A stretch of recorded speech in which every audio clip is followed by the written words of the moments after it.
Hi. Hi, my name is Wenzel Tiabag from Sitio Malasa. I'm 18 years old and ang gusto kong course is HM. And then nag-test ako sa eh, Mabalacat and Pisau, waiting na lang sa result.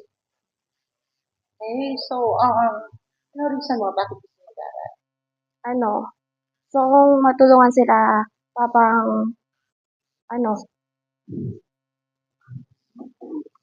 Ano matulungan sila papa mo at sa mama mo? Bakit?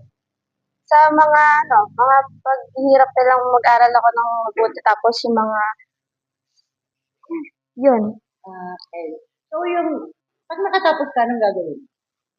magtatrabaho or magta-try doon sa cruise ship. Cruise ship. Yes, So, gusto mo rin mag-cruise ship? yes. Ganun.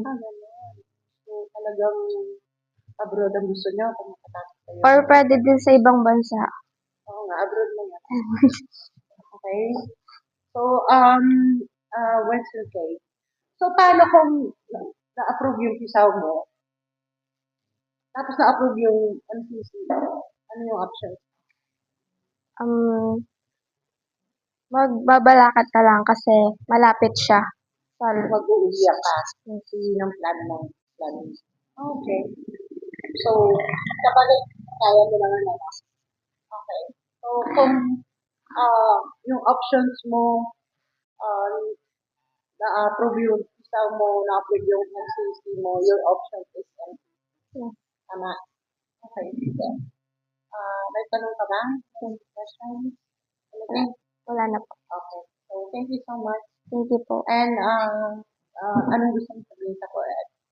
Sana bigyan ka ng chance. Sana po mabigyan po ako ng chance makapasok sa scholarship na po na ito.